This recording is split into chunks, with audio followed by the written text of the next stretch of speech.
Good evening, good afternoon, good morning, good night.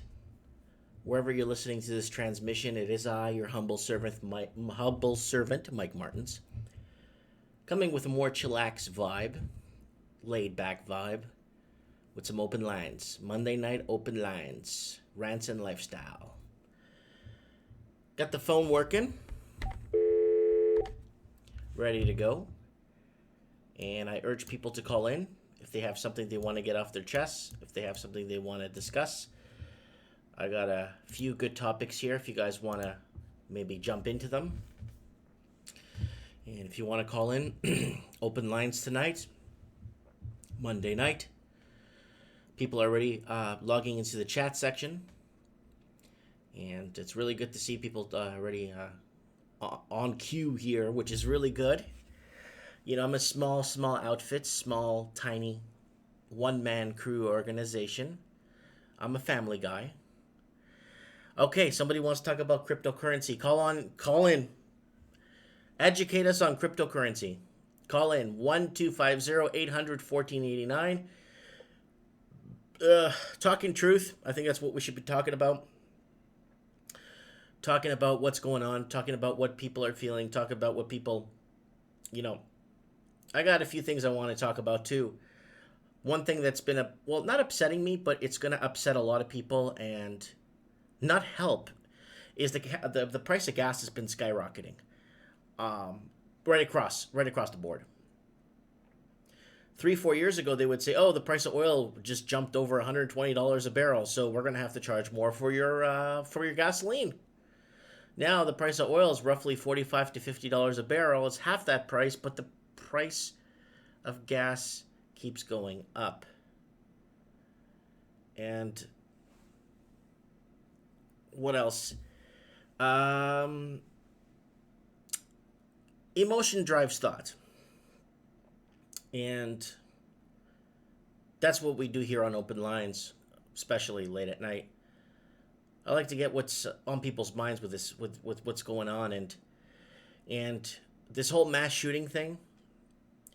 It's not ending. It's epidemic, and I don't know why or how this is even happening in today's, like, I can't even fathom what's going on, and this whole mass shooting thing is just taking the world, just spreading everywhere, and I'm getting sick and tired of waking up to seeing this crap. I don't know how you guys feel. I don't know how this registers to you guys, but waking up every other morning now and having to wake up to somebody losing their mind and just basically shooting up innocent people, and it's a problem. People live their lives and set goals, have dreams, and then one day to have it all taken away by some guy or a girl or whoever, a person wants to come in and just take actions into their own hands. You know what I'm saying? I want to know what you guys think about, if you guys want to call in for that. Open lines are here. But the gas pricing is not a good thing. It's always done to stimulate the economy, because it's the working poor that supports the economy. There is no more, I don't call it middle class, really. It's the working poor that support the economy, plain and simple. And hosing them with because they know that, you see, they always target the little things that people need the most, like gas. Well, if they don't buy gas, they're going to have to walk, So Buddy just mentioned to me he filled up at $1.45 today in Burnaby. And if you saw my video today, it was $1.30, I think it was $1.34 or 37 here in Merritt.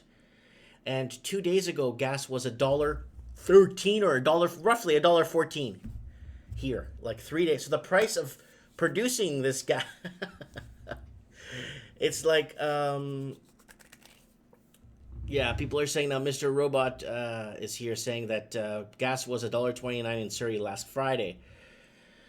And I know in LA County, the price of gas is just through the roof there. And one thing I've always wondered about gas, the whole gas thing, is why don't they put the price of gas on top, then plus the taxes below, like all the different taxes, like provincial, federal tax, carbon tax, this tax, bonus tax, good luck tax, I love you tax, God bless America tax. Why don't they just do that so people could know, okay, so this is going here and this is going there, and then people get an idea of why it's $1.40. You know what I'm saying? $1.40 a liter, $1.50 a liter.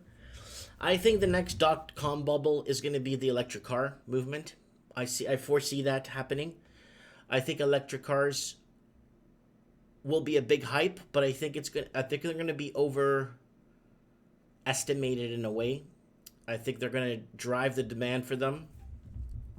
If price keeps continuing the price of gas continues going up at these levels, I have a feeling that you will see more companies turning towards electric cars, or people just won't drive anymore. Because if you're spending roughly anywhere to $3,000 to $7,000 a year on gasoline, it does add up to that much when you actually sit down and look at what you're spending. Because it's like a partial thing. You go in, and if you put it on your credit card, it doesn't feel like you're spending any money. But then when the bill comes to the door at the end of the month, is that when you have to start worrying, right? So, higher gas prices than new normal in London to end 2017. So this is, I think, London, Ontario. And prices at the pump are rising. And then, okay, let me explain something. In Europe, everyone says, yeah, Mike, but the price of gas in Europe is so expensive. You know, it's so hard to make ends meet and blah, blah, blah. The gas is so expensive in Europe. People telling me in Portugal, oh, price of gas is this much here in Lisbon. The price of gas in Madrid is this much. The price in London, the price of gas is this much. But you know what? If you live in Europe, you don't have to drive too far to get to other major cities. Where I am here in Merritt, if I want to go east to the next major city, I have to go to Calgary, and that's going to take me 8 hours to get there. If you're in Lisbon, you could go to the next major city south. I think it's Guimarães. You could be there in 12 minutes, and that's the next major city. Or, for example, if you're in London, you could go to East or West London. That's the next major city. Other cities closer. You don't have to drive a lot in Europe. So someone's commenting here. Dang 0088 says, I heard gas station owners say they don't make money. They don't make money. Gas stations do not make money. Okay? They don't. They make maybe 5 to 6 cents off a liter, if that. After measuring, weighing this, refilling, scheduling, blah, blah, blah, is it worth it? That's the question. Yes, they do make money off side drinks and selling chocolates and sales and coffee. Yeah, that's what drives their sales. It's sad that the gas station can't make money. You know what I'm saying?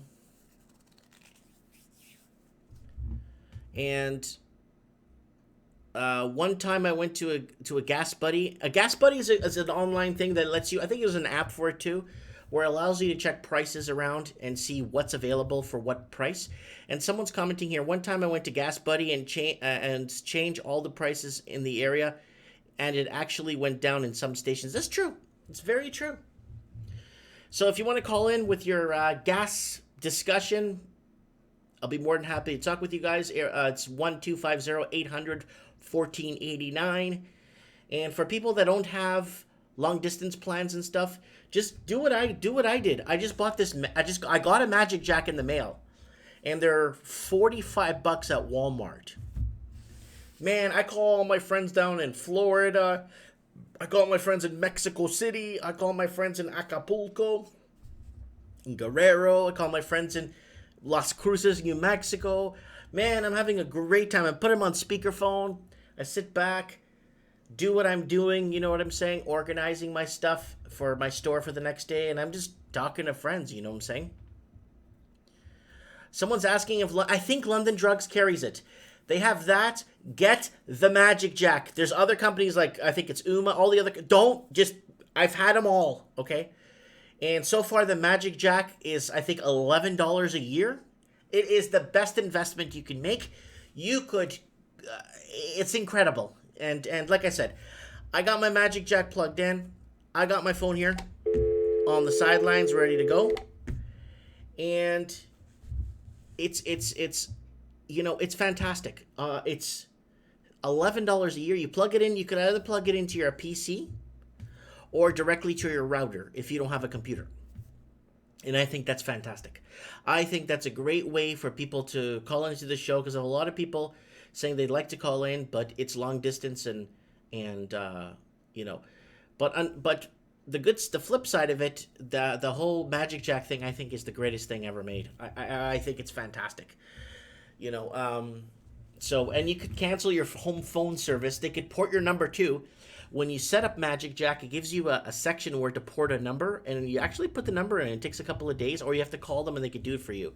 For $11 a year or $12 a year, I think that's the greatest thing since sliced bread. Anyways, back to the topic at hand. Back to the topic at hand. Gas Buddy senior petroleum analyst Daniel McTagu notes that while prices tend to drop in the winter, lack of gasoline inventory in the United States, provincial taxes, and weaker loonie are driving up prices higher this year. Okay, so what happened? So what's the reason for the price hike? Someone's commenting. Well, I don't know, because you know why? Because when oil was at $120 a barrel, they told us, well, oil's going up, gas is going up. Now it's $50 a barrel. It's less than half price. What's happening here? Could someone educate me? Because I don't know what's going on here. You know, maybe we should get a gas analyst on the show to give us a whole runaround story, and then you're back asking the same questions because nobody knows. As of Monday afternoon, GasBuddy.com has the average price in London, this is London, Ontario, folks, at $1.20 per liter, though prices tend to be highest in the morning and drop throughout the afternoon and the evening. What is this, like a stock market? For now, it looks like what you see is what you're going to get. Best case scenario, we get down to $1.12 per liter mark. Worst case scenario, we're back at the 120s right until Christmas. But that's not what the case is.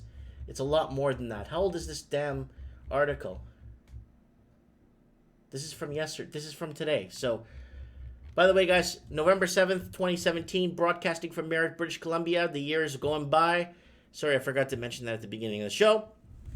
And if you're listening to this on podcast or rewind, don't worry, don't panic. It's a good show. Keep tuned in, and we could get some good discussion here. Yeah, and then there's that carbon tax. Yeah, there's a carbon tax thing, and then gas tax breakdown. Let's find out here, gas tax breakdown. Let's find this here, guys, online. Let's try Canada. Gas tax breakdown. Let's see what we get here.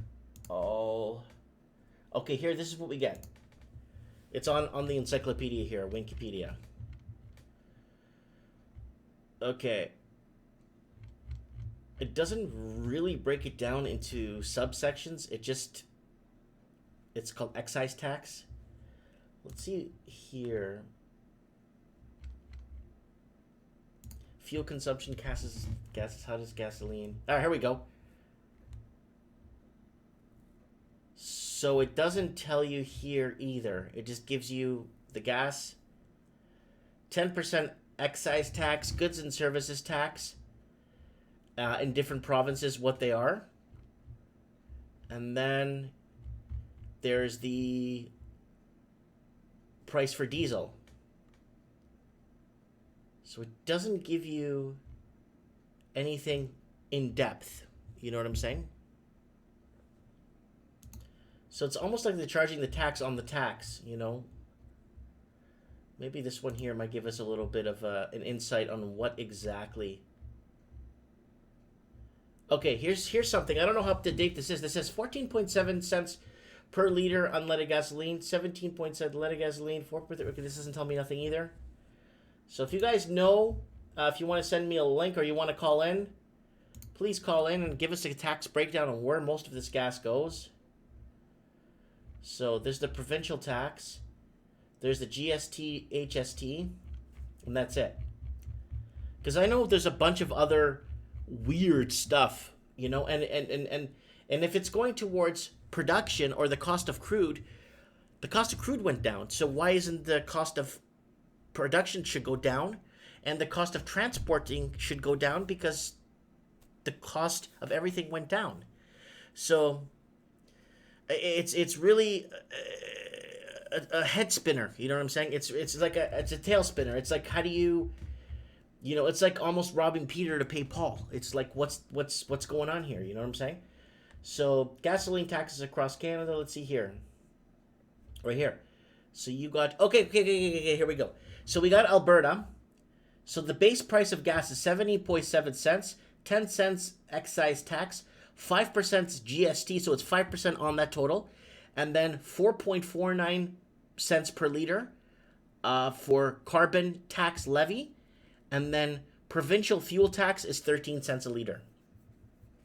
Okay, then British Columbia, you're paying 70.7 cents per liter, 10 cents federal excise tax, 5% GST, and then 6.67% per liter for carbon tax levy, and then 14.5 cents per liter provincial fuel tax. So now Montreal's a little bit different. You have 70.7 cents base price, 10 cents excise tax, 5% HST. Then you have a transit tax for 3% a liter, provincial sales tax 9.975%, and then provincial fuel tax at 19.2 cents per liter. Wow, I think Montreal's paying a lot for their gas. Wow. Vancouver, 70.7 cents. They didn't even break down Vancouver outside the province. Oh, okay, this is good. 10 cents excise tax, 5% GST, 6.67% cents a liter, 17 cents transit tax. Woo! 17 cents a liter transit tax. And then you got provincial fuel tax, 8.5 cents a liter. So, yeah. So that's not a bad one. This is not a bad one. The page is called, it's directly from Petro-Canada, and it's just like up to date on their website.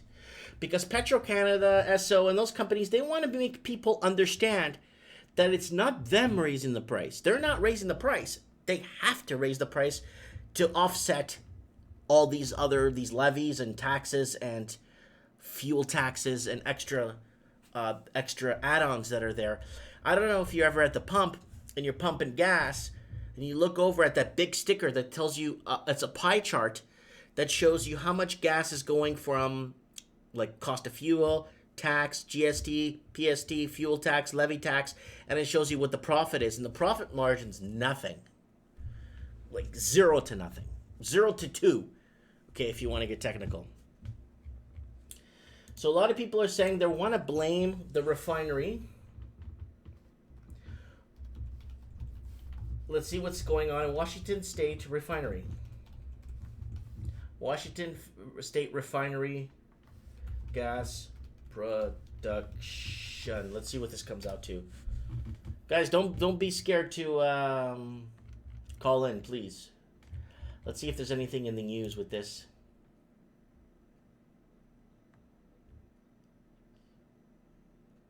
Yeah, nothing going on here. So I'm not getting any news from that.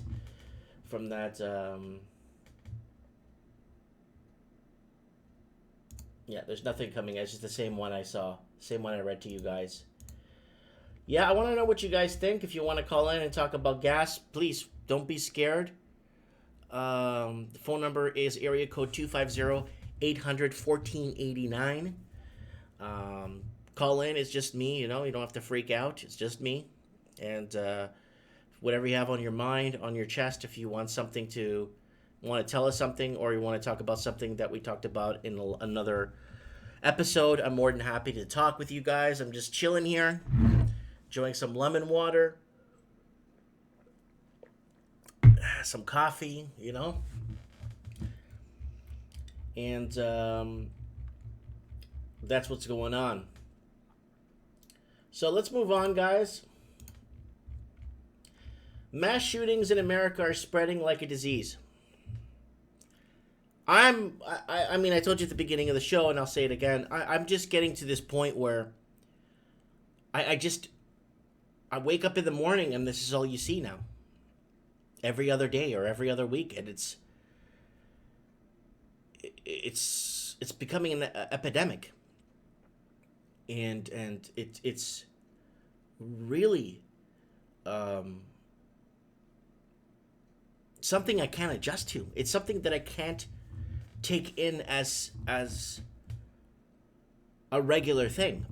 Like, it's not a regular thing for me. Like, this is it's something that I can't be accustomed to like accepting. Like this is just going to be the norm now. No, I can't be the norm now. Something has to be done. And if you guys want to call in about this, I would be more than happy to talk about this. If you guys maybe want to talk about what's happening, it's a tragedy. It's baffling. Like, it goes back to the basic, is why can't we just get along? What's fueling this, 26 people shot dead in Sutherland Springs, November 5th. That's in Texas. So if Walking Journey's watching this, I don't know how far he lives from Sutherland Springs. If he wants to call into the show from Texas, he's my Texas contact there down south in Texas. Gives us updates on what's going on down south. 59 people shot dead in Las Vegas, October 1st. That one was that was a tough one to swallow. That was a tough one to swallow. And then 49 people shot dead in Orlando, June 12 of last year. It's like, it's beyond anything I could fathom. It's just beyond. This wasn't. It's becoming a trend, and we don't want this. Nobody wants this to become a trend. People work their lives, set up their goals, set up dreams, want to be part of something, and then everything gets taken away from them like a thief in the night, just like that. And it's just crushing to the soul. It's almost like, do you even have faith in mankind anymore? How do you go on giving that? Yeah. Anyways, 3 of the 5 worst mass shootings in modern U.S. history all happened in the past 2 years. 2 occurred within the same 2 months. Is there a connection? Several years ago, Malcolm Gladwell wrote an article in the New Yorker posting, "The national school shootings might spread like a disease." He cited the models of Mark Grenovetter, a Stanford University psychologist, whose theory of social influence thresholds. There's a bunch of big words here, but let's see what they mean by this. Explained the gathering force of a riot. Imagine an avalanche where the first tranche of snowpack to move might be quite unsteady, but as the wave of snow gathers force, it becomes powerful enough to dislocate even the most stubble trees and houses. Stable. Sorry, guys. My vision is blurry. Similarly, a riot might even begin with one wild rebel throwing a rock through a window just to get a rush. It becomes a public movement. When the momentum is powerful enough to move even the relatively stable people nearby to join the rock hurling. In this way, a spate of mass shootings might behave like a slow motion riot, such that each murderous event normalizes and encourages new participants to join the movement. But we don't want this. Nobody wants this. What is this join? You know what I'm saying? At the time, so this is what he's saying in his thesis that he wrote in his book. At the time, Gladwell's conjecture was mocked for its suggestiveness. After all, there wasn't much evidence to support his claim that Grandover's threshold theories applied to mass shootings that were separated by many months and committed by strangers who had no chance of meeting. But according to the 2015 paper of the Arizona State University, Contagion in Mass Killings and School Shootings, there are some data that mass shootings often occur in bunches, which indicates that they infect the new potential murders. Not unlike a disease, we find a significant evidence that mass killings involving firearms are incident by similar events in the immediate past. The authors wrote, suicide and terrorism, too, have been found to be likewise contagious.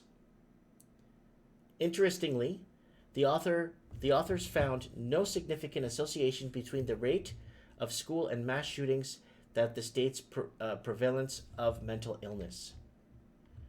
So, I want to know what you guys think on this if you guys want to call in. And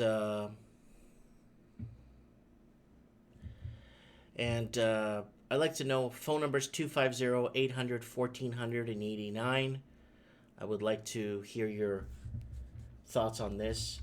There's an elephant in the room and nobody's addressing what the problem is. Something needs to, it's got to be some sort of mixture of mental illness. It could be a mixture of maybe a bunch of psychotropic drugs, prescriptions that they're taking that they shouldn't be, mixing stuff, and it could be so many things. I'm not a doctor, I'm not an analyst, I don't know anything, but I'm seeing this every day. And I don't know if it's getting to you guys. I don't know if are they right? Is it like an avalanche would eventually over time it would snowball? I'd like to know what you guys think about that. It's a really touchy-feely situation, and it's something it's becoming a reality, and it's something I just don't want it to be the normal thing. I just don't want it to be like it's a normal. I don't want this to be like repetitiveness. I don't want this to be. I want this to be history and gone and not forgotten, because there's a lot of innocent people involved, but I don't know. I want to know what you guys think of that. So, I want to go to this story here. I want to know what your thoughts are also on what's happening in North Korea. It's a nightmare going on there. And I know Trump is visiting there right now, getting a handle on what's going on. And it's kind of scary. And it goes back to rationality. Basic rationality. Should we test our missiles over Japan? Does this seem rational to you? No, it doesn't. Okay, let's not do it. But that's not what's happening. People are taking one step back, leaders, whatever you want to call them, don't want to take just one tiny step back and ask themselves, is this a rational thing I'm doing for my people? I don't think it is. Maybe we shouldn't do this. And that plays off the fact that why is this happening? Japan can shoot North Korean missiles out of the sky if it buys enough arms from U.S., says Trump. So back to the military-industrial complex. Yep. War pays the bills, people, and it's sad. Donald Trump promised that Japan will be able to shoot North Korea's missiles out of the sky if it purchases enough arms from Washington. The Japanese Prime Minister is considering buying fighter jets, missiles, and warships from the United States. Speaking at a joint press conference on Monday, U.S. President Donald Trump and Japanese Prime Minister Shinzo Abe acknowledged that Pyongyang is high on their meeting's agenda. The American leader yet again blasted Pyongyang for the continued development of its unlawful weapons programs, including its illegal nuclear tests and outrageous launches of ballistic missiles over Japanese territory. You see, I don't mind a country wanting to develop uranium, or like whatever, but when they're putting other countries at risk, that becomes a problem. That becomes a major problem because it's involving countries that want no part to do with what you want to do. You know what I'm saying? So that's what's bothering me. I don't mind if North Korea gets nuclear missiles to defend their motherland or whatever they want to do, but it's the fact that they're launching over Japanese territory and maritime waters and stuff and international waters, right? I want to know what you guys think of this. And here is No Trump, No War. Let's look at this. Thousands of South Koreans rally for peace ahead of the U.S. president's visit. Every time there's a president that visits anyway, you always have a lot of unrest, somewhat unrest. And anytime a president visits, there's always there's an alert to up police presence and street presence and riot police presence and all that stuff, right? So it's normal thing when when Obama visited other places, it was the same thing. When John Kerry visited places and as Secretary of State, it was the same thing. So thousands of South Koreans flocked to the streets in Seoul to demand peace with North Korea and protest the upcoming visit by U.S. President Donald Trump on his first Asian tour. We oppose the war. Around 5,000 protesters chanted in central Seoul, waving banners and balloons, and that read, "Peace, not war. We want peace." Yonhap news agency reported Sunday, some held place cards that said, "No Trump, no war," and "Trump, get out." Donald Trump is a misogynist and doesn't care about life and peace of the South Korean people, one person told Rupley's news agency. So that's you got it there, a video there with people protesting and very, very upset people, and just going there and basically voicing their opinions. And this is good. This is free speech. This is people exercising their right to say what they want to say when they want to say it. I think it's nice that people come together like this to basically just say what's on their chest. You know what I'm saying? Anyways, speaking of saying what's on their chest, if anybody wants to call in, please feel free to call in. Nobody panic. Nobody panic. And phone number is 1-250-800-1489. I'm going to take a sip of my water here.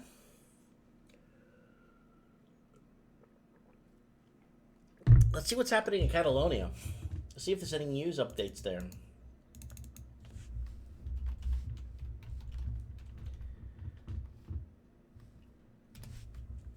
Let's check on news here. Let's see if what's happening in Catalonia. Anything new? Anything fresh?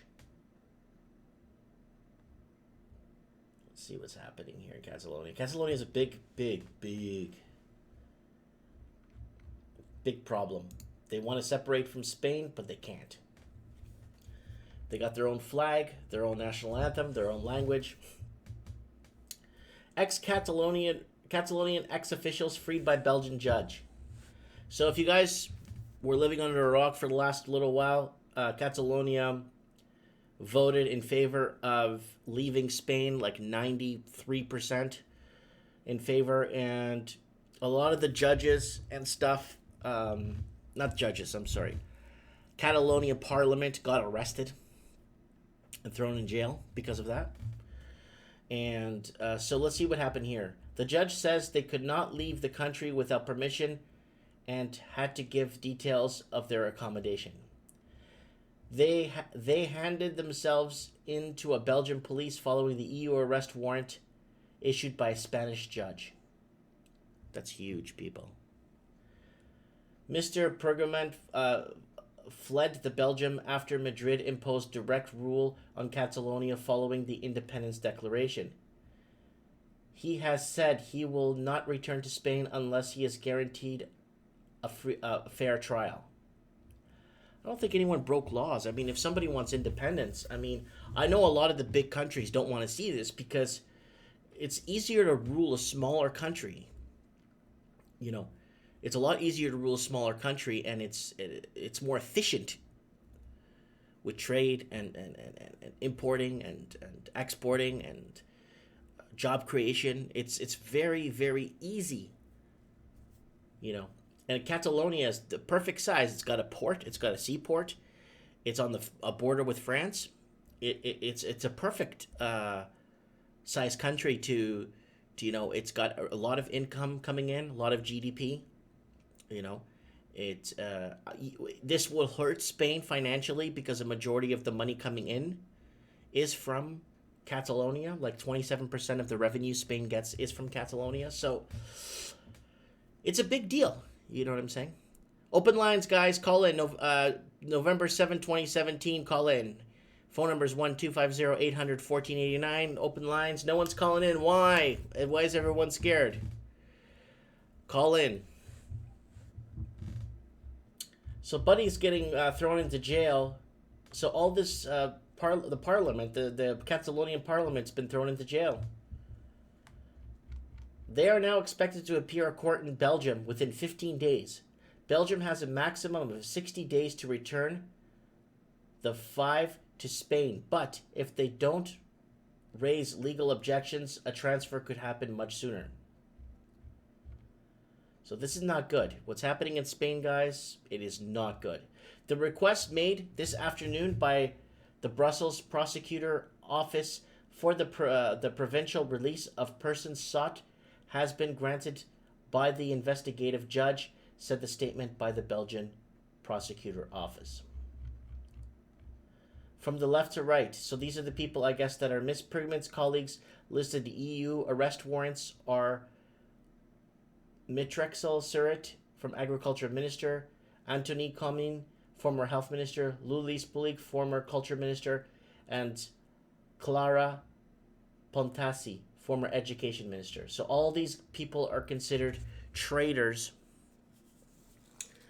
and they're considered traitors in the eyes of Spain for creating a separatist movement to gain independence from the rest of Spain. And I want to know what you guys think about this. So people are commenting. People are logging into the chat here. And Buddy's saying, I use Freedom Mobile, so that's it. All about my phone connect. Freedom Mobile is amazing. I use it too. It's my personal phone. It is the greatest thing ever. I call everywhere. I got no minutes. It's free. I enjoy it so much. I think it's the greatest thing ever. I call the States unlimited. I call everywhere unlimited. I think it's 20 gigabytes per month. And Freedom Mobile's, it's the greatest phone service in existence, people. So Joe, if you want to call in, buddy, feel free to call in with your Freedom Mobile phone. Phones are online. If you guys want to call in, I appreciate it. Help me out here. My mouth's getting dry from talking too much. I need someone to call in. We're covering a lot of topics tonight, from mass shootings to gasoline prices and all kinds of stuff. If you guys want to call in and maybe do some open lines with me, don't panic. Don't freak out. It's all good. So last week, Spanish Prime Minister Mariano Rajoy, imposed a direct rule on Catalonia following a declaration of independence. In the regional parliament, he sacked Mr. Puigdemont, dissolved the parliament, and called local elections for 21st of December. So they're going to get Spanish loyalists to come in, I guess from Spain, to run for Catalonian parliament to keep it within check, right? The Declaration of Independence followed by a referendum that the Spanish Constitutional Court has declared illegal. So I guess when some of these constitutions were created, they basically put in a fail-safe mode so that the country doesn't break apart. Because like I said, Catalonia, I think, is the perfect size country. I mean, you could create a lot of wealth out of a country that size. You know, with your port, you got your port. Then you're going to be bordered to Spain and France. Oh, man, that's fantastic. good fishing, good fishing in that area, excellent tourism. You know, I think it's great for Catalonia, but like I said, all the big superpowers don't want this to happen, because this happens, you start seeing, a lot of U.S. states wanting independence too. U.S. states are creating provinces. I don't know if you guys remember back in the 90s, there was a huge referendum in Canada where Quebec wanted to break away from Canada. And it was the Quebecois Party, and there was a separatist movement. But the thing is, if they won those elections and Quebec won independence, Canada would have given them independence. 100%. I know Canada. I know the country. It would have given them independence 100%. I know they would have. Because the French-speaking part of Canada have been wanting independence for I don't know how long now. And there's still a movement that exists there today where there are people kind of firing up and getting, people talking about it again. And in Quebec, it was a big deal, and Canada almost lost Quebec, and Catalonia wants independence, and it's sad. Let's see here, Quebec referendum, 1995 it was. So it was the mid-90s. So, in 1995, the Quebec Referendum was the second referendum to ask voters in the Canadian French-speaking province of Quebec whether Quebec should proclaim national sovereignty and become an independent country, with the condition preceding of offering a political and economic agreement to Canada. So, I don't know how many people were around that. I remember this very good, and we were talking about it in school the next day. It was like the hot topic. And here are the votes right here, guys. This is how close it was, 2,308,000 votes for yes. 2,362,000 votes for no. Registered voter turnout, total votes. That was close. That was very close. And I couldn't believe how close that was. I remember watching it. It was like 49.42% in favor, 50.58%. And it would be very interesting where Quebec would be today, 20 years later. I would like to know, 23, 24 years later, where Quebec would be today if they got independence in 1995. I think that would be very interesting. And then that goes back to Catalonia. And let's see if we can find a list of countries that want to break off for each other.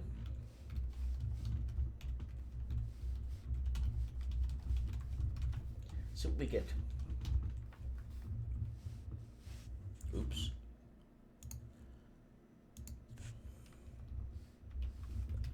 List of countries that want to break apart. 10 countries that might disappear in the next 20 years.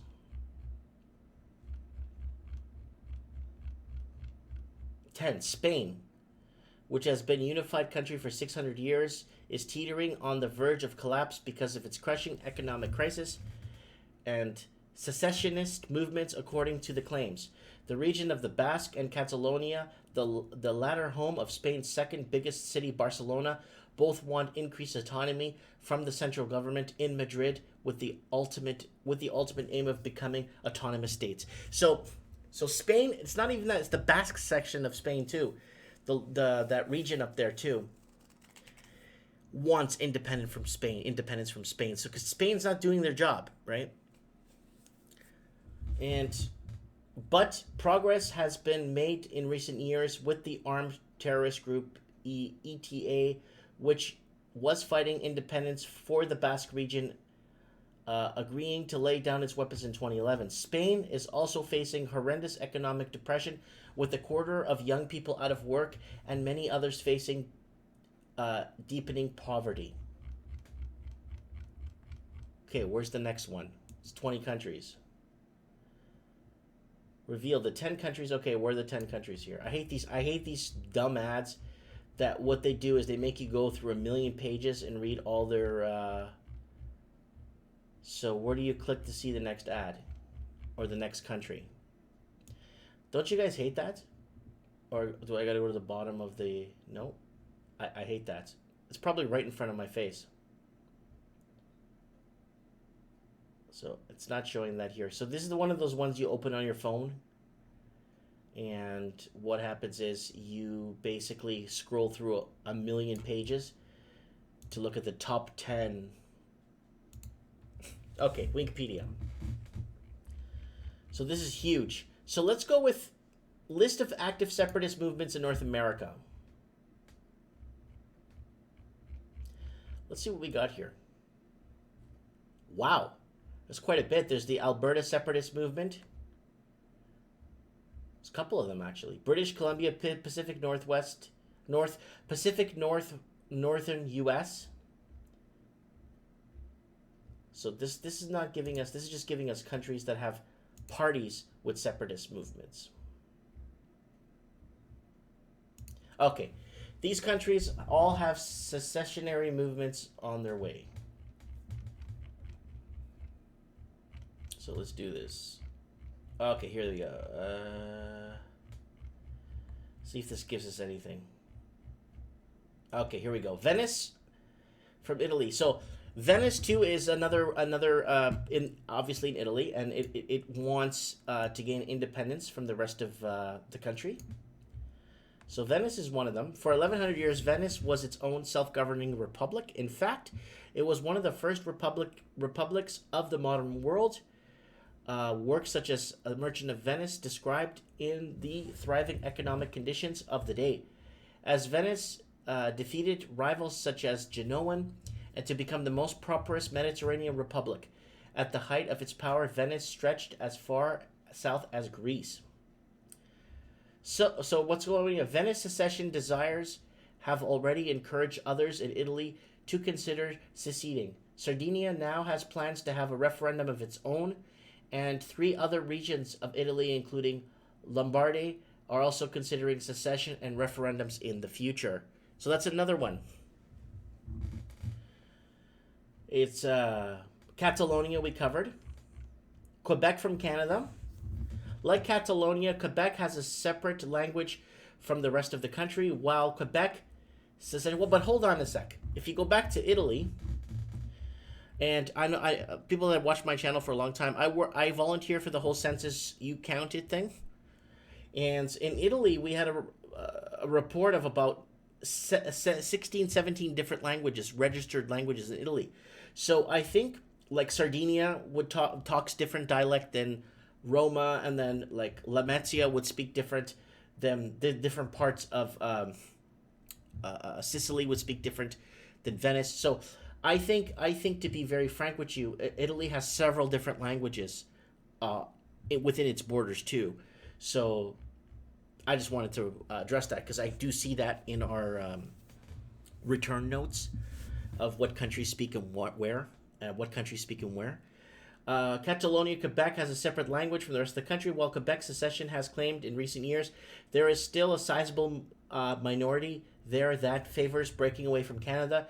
A separatist party in Quebec got trounced in recent elections, but that doesn't mean the locals are in love with the Canadian government. In fact, the 1995 referendum on sovereignty for Quebec failed by 1 percentage point.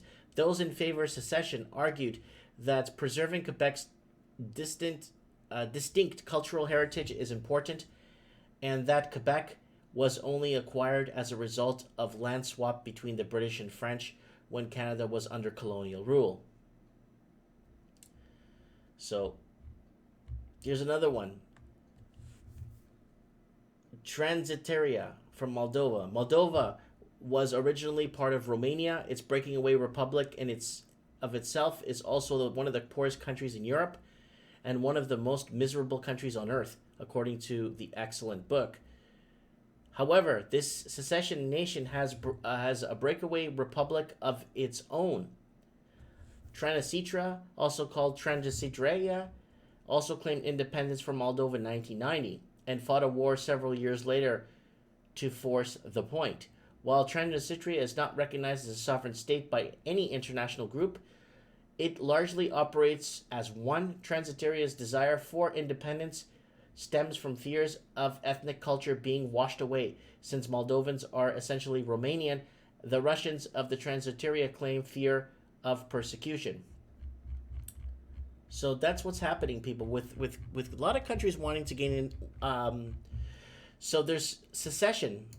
There's a lot of countries that want that. A lot of states in the U.S. that want to secede. So let's look at here states.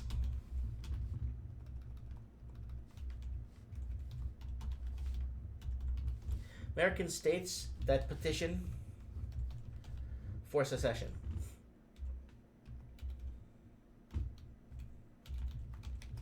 Come on, spell check. Okay. There we go. Which states want out of the U.S. the most? This is a good one. So, secession movements are going to be, I think, as you see governments failing their people, I think as you start seeing the lack of trust within different regions with each other, I think when you start seeing that stuff happening, you start seeing states wanting, or provinces wanting to break away and gain independence.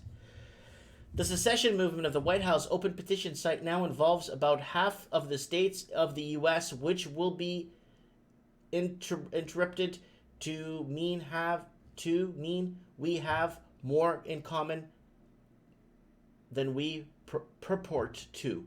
After all, who wants it the most? So it doesn't say purport to. So here we go. So this is basically, if you go to the whitehouse.gov, and then this is we petition the Obama administration to. Then it goes here. Peacefully grant the state of blank to withdraw from the United States of America and create its new government.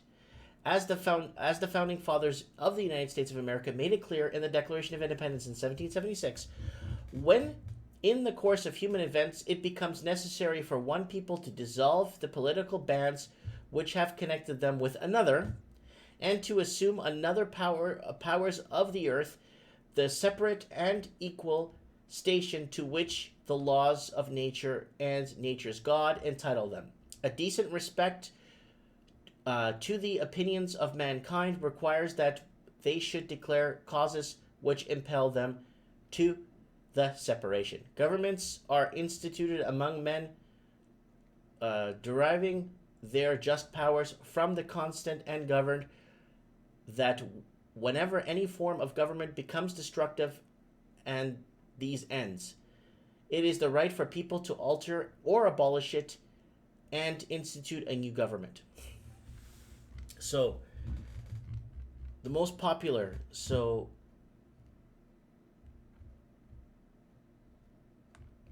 why isn't this coming up to the states that want to? So basically, it's half the states. It was saying half of the United States. So it's not telling us what states exactly want to. Oh, here we go. Despite apparent eagerness to confront to one another in terms of the language used, their individual petitions to secede. Alabama, Mississippi, Georgia, Florida, Florida's been wanting, California too, Louisiana, Texas, whose language is different, Kentucky, North Carolina, North Dakota, Indiana, New York, New Jersey, Colorado, Montana, and Missouri are among those apparently fired up enough to start petitions claiming they want to go it alone. So I want to know what you guys think. I mean, it's really interesting to see how, like I say, if you start losing trust in everything, and how do you get, I think a smaller country is easier to govern, and then it's not govern like where you're controlled, but govern as in the snow's off the roads and preparing for a disaster, or making sure garbage pickup and service is up and running, creating sovereign identity, having different immigration laws in your country, having your own currency that you could back by silver or gold, having your old like things like that that could pump up your microeconomy. And I think a state the size of, well, Texas is considered a Lone Star state because um, it was the nationality in Texas was Texican, and back in the day it was its own state, and then Sam Houston, it was its own country, and I think Sam Houston was the first and only president of the Republic of Texas. I'm not too sure. I'm just saying that, and it has something in its clause being part of the Union, the United States. It has something in its clause that it could secede at any time it wants to, leave. That's why it's called the Lone Star State. And the language that they spoke there was Texican. It was like a mix of Spanish and English, because at that time the borders weren't yet defined between Mexico and the United States. And that drew, boundaries started being developed, and Texas made very, very sure that it could secede when it has to. So, anyways, I just wanted to put this out there for you guys, a little bit of rants and lifestyle. You guys shouldn't be scared to call in. I mean, a lot of people watch this show, and I'm going to try and do Mondays, 8:30-ish Pacific time, and call in. Tell me what's on your mind, what you got going on. Wednesdays, don't forget to join me on Wednesday, guys, for Trends in the Housing Market. It's getting big. Trends in the Housing Market is having a huge following. We'll be talking about stress tests again. We'll be talking about what's happening right now in New Zealand, what's happening in Sydney, London. Man, price of housing dropping in Toronto. Price of housing plateauing and dropping in Vancouver, while condos are skyrocketing. What's happening, people? Join me the next Wednesday live for Trends in the Housing Market. Don't forget to share this and get this out there for people to comment below, and hopefully we could spread the word. Monday nights, we could do a little bit of rants and lifestyle open lines. I like to hear what you guys want to talk about, because I talk a lot, and it's good to know. Anyways, guys, thanks so much for tuning in. Don't forget to hit the subscribe button.